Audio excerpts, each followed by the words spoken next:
네, 오늘 이 시간 함께 나눌 하나님 말씀은 베드로후서 3장 1절에서 7절까지 말씀의 내용입니다. 우리는 지난 시간까지의 말씀을 통하여서 베드로 사도가 1장에서는 교회의 하나됨과 또 한몸됨의 비밀에 대해서 강조하고 있는 것을 확인할 수 있었고, 또 2장에서는 그 하나됨을 깨뜨리고 다시 개인의 만족을 추구하게 만드는 이기주의적인 거짓된 가르침을 전하는 거짓 교사들에 대한 경계를 강조했다라는 사실을 함께 살펴보았습니다. 그리고 이제 그에 이어지는 3장 말씀에서는 2장에서의 경계하라고 말씀하셨던 거짓 교사들의 거짓된 가르침들과 달리 교회 안에서 바르게 선포되고 또 가르쳐져야지만 되는 바른 가르침과 설교의 핵심이 무엇인가를 다시 그들에게 확증하여 주고 있는 말씀이라고 할 수 있습니다. 그러니 흐름상 우리는 이 말씀이 1장 말씀에서 언급했던 우리 주 예수 그리스도를 아는 것과 그리고 그 예수 그리스도를 통해 성취된 보배롭고 지극히 큰 약속이 무엇이었는가라고 하는 것을 아는 것에 대한 가르침과 관계된 말씀들이 이제 3장에 있는 말씀을 통해서 이제 증거되어질 것이다라는 사실을 조심스럽게 생각해 볼 수가 있는 것입니다.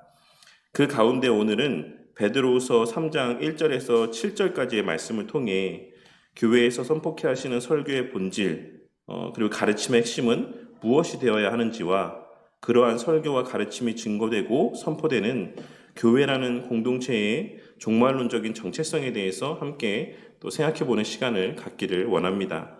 그 가운데 주로 좀 1, 2절의 말씀에 좀 포커스를 맞춰서 오늘은 좀 말씀의 내용을 나누도록 하겠습니다.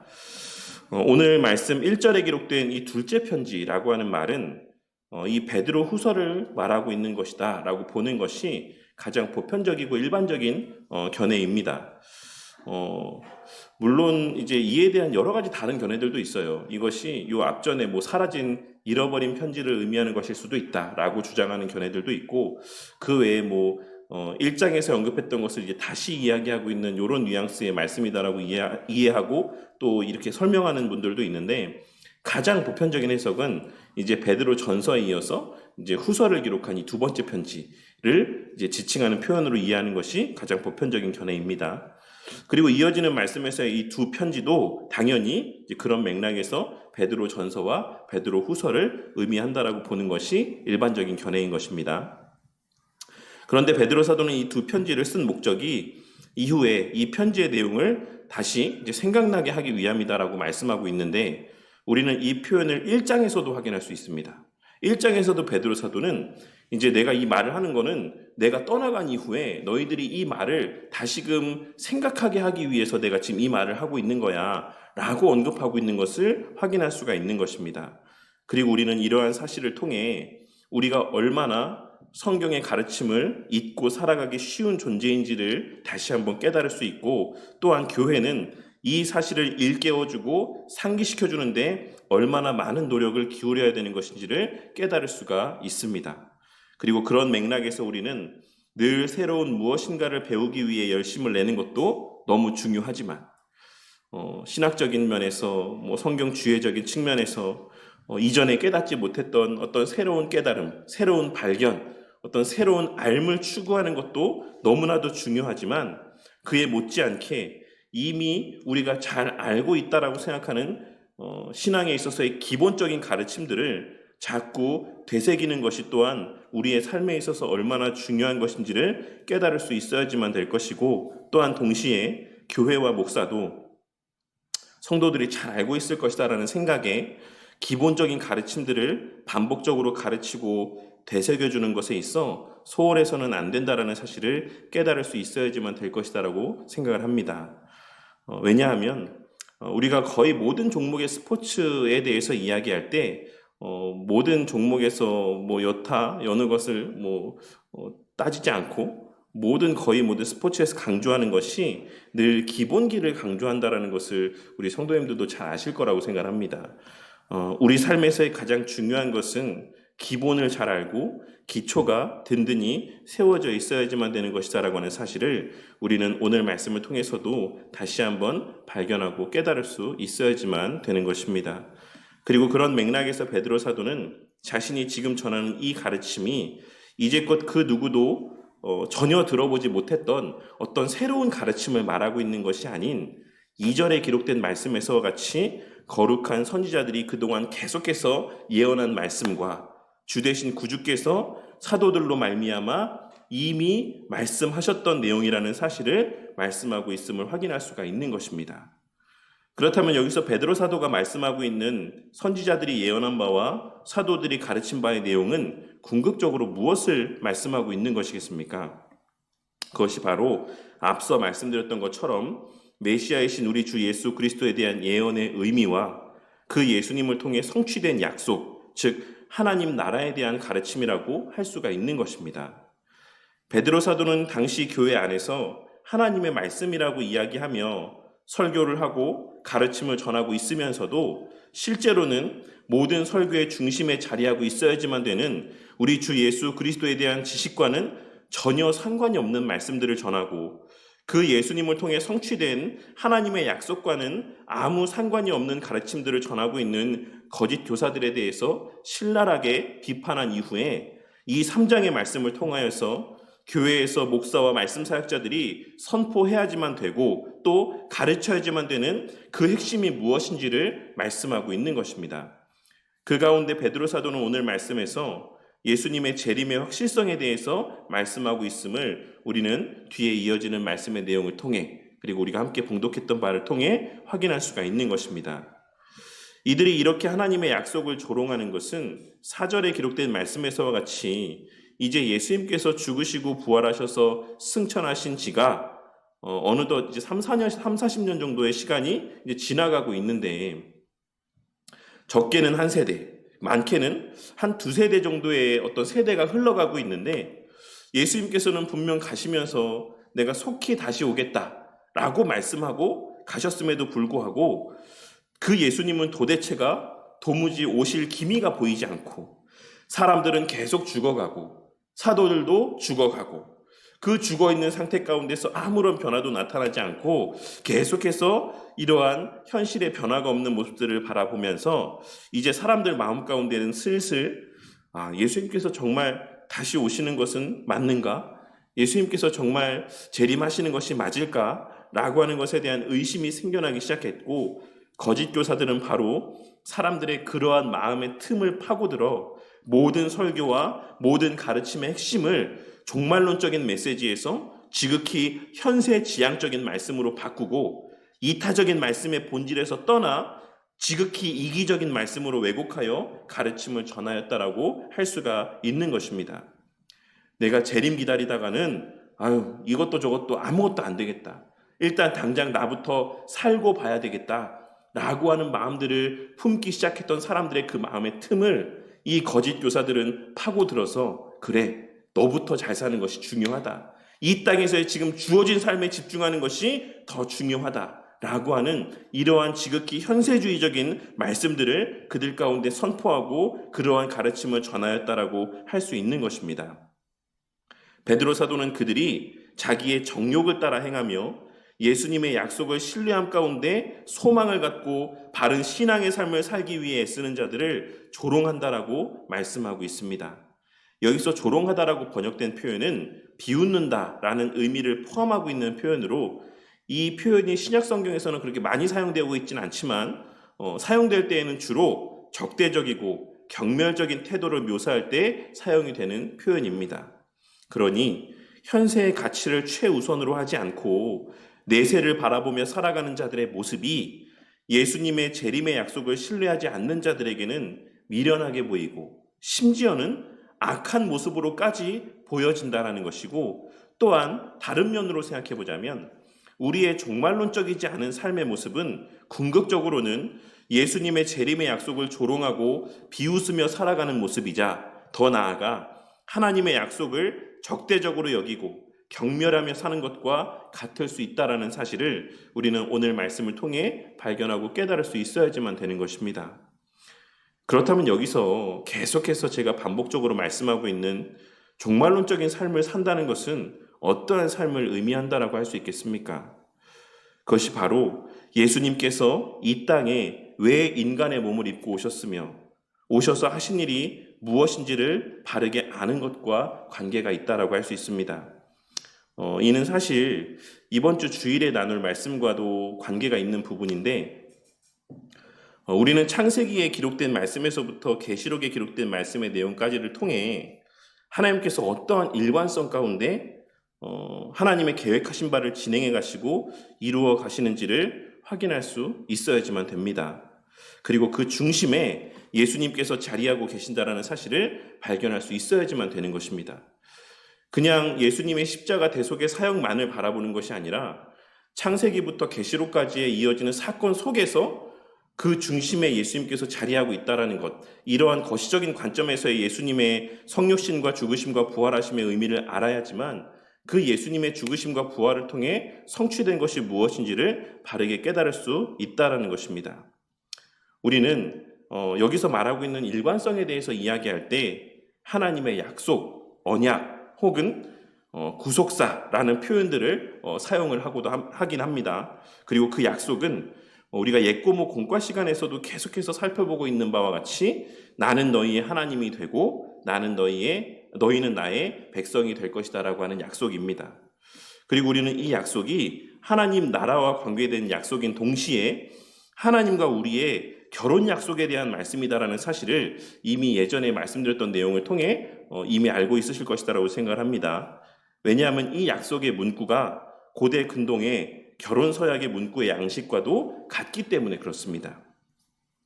하나님께서는 창세로부터 마지막의 영원한 날까지 영원전의 성삼위 하나님 간에 정하신 바로 그 약속을 이루시기 위해 세상의 역사를 주관해 가시는 것이고 그 중심에 바로 예수님께서 자리하고 있으신 것입니다.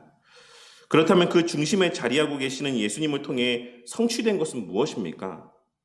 그것은 궁극적으로는 계시록 7장 15절에 기록된 사건으로 어린 양의 피에 그 옷을 씻어 희게 하신 자들, 곧 14만 4천 명으로 표현되는 하나님 나라 백성들 그 위에 장막을 치시는 사건입니다. 이 말씀의 의미를 온전히 이해하기 위해서 우리는 먼저 창세기에 기록된 에덴 동산과 그 이후에 출애굽기를 비롯한 구약의 모든 말씀의 내용을 살펴볼 필요가 있는데, 그 가운데 먼저 이번 주에 함께 주일에 나눌 말씀인 창세기 2장 15절 말씀을 보시면 여호와 하나님이 그 사람을 이끌어 에덴 동산에 두어 그것을 경작하며 지키게 하시고 라고 기록되어 있는 것을 확인할 수 있습니다. 여기서 이끌어 라고 번역되어 있는 표현은 히브리어로 라카흐라고 하는 표현인데, 이 라카흐라고 하는 표현은 여기서는 하나님께서 이끌다라고 이렇게 번역이 되어 있긴 하지만 주로는 취하다라는 의미로 사용이 되고, 또한 창세기 4장 19절에서 라멕이 두 아내를 맞이하였으니 라고 번역된 표현에서의 맞이하다, 그리고 창세기 6장 2절에서 모든 여자를 아내로 삼는지라 라고 했을 때의 삼는지라, 그리고 결정적으로는 호세아 1장 3절에서 그가 가서 디블라임의 딸 고멜을 맞이하였더니 라는 말씀에 사용된 표현입니다.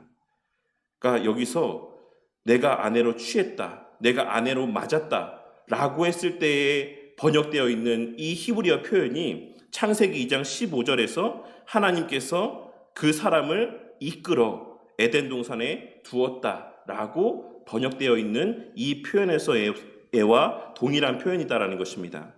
그러니 이는 하나님께서 아담으로 대표되는 하나님의 백성을 자신의 아내로 삼아 하나님의 집인 에덴 동산에 두신 것이다라는 사실을 알 수 있는 것입니다. 그리고 이를 통해 우리는 하나님께서 궁극적으로 바라시는 바, 그의 계획하신 바는 하나님이 우리의 신랑이 되시고 우리는 그의 거룩한 신부가 되어 그의 집에서 영원히 한 몸, 한 공동체로서 행복하게 사는 것이었다라는 사실을 알 수 있는 것입니다. 물론 하나님 나라의 백성으로서 사는 것을 의미하기도 하지만 하나님께서 궁극적으로 바라신 것은 그와 같은 하나님의 백성으로서에서 더 한 걸음 나아가서 하나님의 신부로, 하나님과의 함께 연합된 존재로서 영원토록 그의 집에서 살아가게 하시는 것, 그것이 하나님의 계획하신 바였다라는 사실을 우리는 창세기부터 이어지는 말씀을 통해 확인할 수가 있는 것입니다. 하지만 여기서 우리가 기억해야 될 것은 그의 신부됨의 필수 조건 가운데 하나가 바로 한몸됨이었다라는 것입니다. 우리는 일반적으로 그리스도의 거룩한 신부라는 표현을 사용할 때 우리 개개인을 신부로 이제 이해하고 이 개념 가운데 적용하는 어떤 그런 모습들이 있는데, 우리는 창세기에 기록된 말씀에서 하나님께서 아담을 이끌어 당신의 배우자 삼으시고 아내 삼으시고 그 에덴 동산에 두실 때 그를 홀로 그러한 자격을 감당하며 지내게 하지 않으셨다라는 사실을 간과해서는 안 된다라는 것입니다. 그래서 하나님께서 아담을 이끌어 에덴 동산에 두신다는 말씀, 두셨다라는 말씀 바로 이어서, 그 말씀에 바로 이어서 어떤 말씀이 기록되어 있습니까? 18절 말씀에 사람이 혼자 사는 것이 좋지 않다라고 말씀하시며 하와를 지으시는 장면이 언급되어지고 있는 것입니다. 그리고 여기서도 2장 21절 말씀에서 취하다라는 단어를 사용하시므로 이 모든 행하심이 결국은 하나님의 신부됨의 목적 가운데 있는 행하심이라고 하는 사실을 알 수 있게 하여 주시는 것이다라고 할 수 있는 것입니다. 하지만 아담은 범죄했고 그들은 그 집에서 쫓겨났습니다. 하지만 그럼에도 불구하고 하나님께서는 그들을 버리지 않으시고 그들에게 성막과 성전을 짓게 하심으로 그들 가운데 계시며 하나님의 약속이 여전히 유효하다라는 사실을 그들에게 계속하여 확증하여 주셨던 것이고, 이제 예수님께서 그 약속의 성취를 위해 오심으로 자신을 십자가에 못 박으시고 우리의 신부됨의 자격을 회복시켜 주시고 완성하여 주신 것이며, 이제 계시록 7장에 기록된 말씀에서 같이 우리 위에 친히 장막을 세우심으로 이제 우리가 곧 하나님의 집이 되게 하시고, 무엇보다 장막이 의미하는 바와 같이 우리의 신부됨, 하나님 나라의 백성됨, 하나님의 집됨을 못으로 박아 확증하여 주신 것이다라고 할 수가 있는 것입니다. 그리고 그 결정적인 사건이 바로 예수님의 십자가에 못 박히심이신 것이고, 그로 말미암아 선취적으로 목도된 사건이자 우리에게 이미 임하게 된 사건이 바로 오순절 성령 강림의 사건이고, 그로 말미암아 이 땅에 교회라는 하나님의 거룩한 구별된 신부로서의 교회가 세워지게 된 것입니다. 그리고 그렇기에 예수님의 재림의 날을 가리켜 성경에서는 그날을 혼인잔치라고 말씀하고 있는 것이다라고 할 수 있는 것입니다. 베드로 사도는 지금 이러한 사실들을 염두에 두고 말씀하고 있는 것이고, 이것을 선포하는 것이 설교다.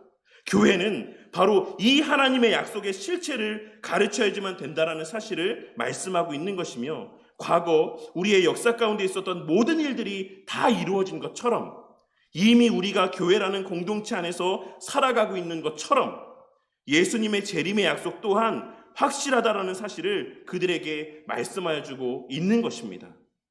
너희들이 예수를 보지 않았느냐? 너희들이 오순절의 성령 강림 사건에 대해서 다 알고 있지 않느냐? 그것을 통해서 확증되어진 바와 같이 예수님께서 우리의 온전한 신랑으로 이 땅에 다시 오실 그 날도 확실한 날이다 라고 하는 것을 그들 가운데 상기시켜주고 있다라는 것입니다. 이 세상은 단지 하나님의 정하신 마지막 신부 그 한 사람의 부름받는 그 날까지 한시적으로 보존되어 있는 것뿐이라는 사실을 말씀하며, 거기에는 아무 소망이 없다라는 사실을 성도들에게 분명하게 확증하여 주고 있는 것입니다. 왜냐하면 하나님의 계획은 이미 이루어졌고 성취되었으며, 우리는 이미 하나님의 거룩한 신부로서의 교회 가운데 거하며 그로 말미암는 극치의 복을 누리고 만끽하며 살아가고 있는 존재들이기 때문입니다. 이것을 깨닫고 이 은혜를 누리고 만끽하며 사는 자들이야말로 진정으로 그 나라에 속한 자, 하나님의 택하심 안에 있는 자, 하나님의 신부된 자라는 사실을 깨닫게 되는 은혜가 있으시기를 바랍니다. 오늘날 많은 설교자들이 이제껏 그 누구도 들려주지 않았던 놀라운 설교를 들려줄 수 있기를 바라고, 혹은 사람들이 선호할 만한 설교를 하고자 하는 이들도 많습니다. 하지만 오늘 말씀을 통해 참된 설교는 성삼위 하나님이 어떤 분이시고 그분이 하신 약속이 무엇이며 그 약속하신 바를 하나님께서는 어떻게 이루셨고 그로 말미암아 우리에게 무엇이 성취되어졌는가를 바르게 전하는 것임을 깨닫고 명심하는 저와 우리 모두가 되기를 바랍니다. 예전에도 말씀드렸지만 루터 선생님께서 말씀하셨던 것처럼 참된 설교는 설교자가 아닌 그리스도를 주목하게 만들어야지만 됩니다. 그리고 그 그리스도를 통해 그리스도께서 약속을 성취하심으로 말미암아 나타난 열매요, 결과를 할 수 있는 교회 공동체의 가치를 깨닫게 해줄 수 있어야지만 된다라고 생각합니다. 그런 면에서 저는 오늘날 많은 목사님들과 교수님들이 말하고 강조하는 그리스도 중심의 성경 해석의 원리라고 하는 것은 그저 그리스도에게서 멈추는 것이 아니라 이 말씀이 그리스도의 예표다. 이 말씀이 그리스도의 예표다. 이 말씀에서의 이 내용들이 그리스도를 가리키고 있는 것이다. 라는 것으로 끝나면 되는 것이 아니라 그 예수님께서 죽으시고 부활하심을 통해 완성하신 하나님의 나라와 그 하나님 나라의 현실로서의 교회, 곧 하나님의 거룩한 신부로서의 교회라는 한몸된 공동체에까지 나아가야지만 되는 것이다라고 생각을 합니다. 진정한 그리스도 중심의 설교라고 하는 것은, 진정한 그리스도 중심의 성경 해석이라고 하는 것은 그저 그리스도에게 멈추는 것이 아닌 그를 통해 성취된 하나님 나라에까지 나아가고 교회에까지 나아가야 되는 것이다라고 생각한다는 것입니다. 그리고 그렇기에 이 베드로 후서를 기록하며 베드로 사도 또한 계속해서 예수님과 하나님의 약속에 대해서 말하며 그와 함께 교회의 한몸됨의 가치를 계속해서 강조하고 있는 것이다라고 할 수 있는 것입니다.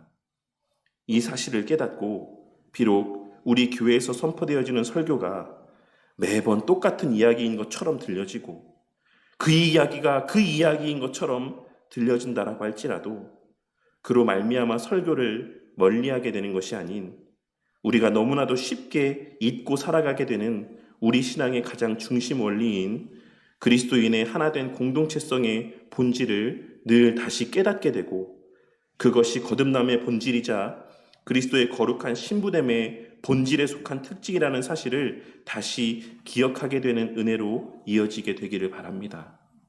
우리의 신부됨은 우리 홀로 개인으로서 누리는 은혜가 아닙니다. 하나님께서 아담을 창조하시고 지으시고 하와를 바로 이어서 지으셨던 것처럼 하나님의 신부됨이라고 하는 것은 그 지으신 공동체성 안에서 발현되어지고 누려지고 만끽되어질 수 있는 은혜다라는 사실을 성경 전체의 맥락을 통해 발견하고 깨닫게 되는 은혜가 있으시기를 바란다는 것입니다. 그리하여 그러한 설교를 통해 이미 허락된 하나님의 집으로서 살아가게 된 은혜 속에서 우리의 시선이 날마다 더욱 세상을 향하게 되는 것이 아닌 날마다 조금씩이라도 더 예수님을 향하게 되고 그의 몸된 교회로 향하게 되며 우리와 한 몸을 이루게 하신 내 옆에 사랑하는 지체들에게 주목되어지는 삶을 살아가는 저와 우리 모두가 되기를 바랍니다.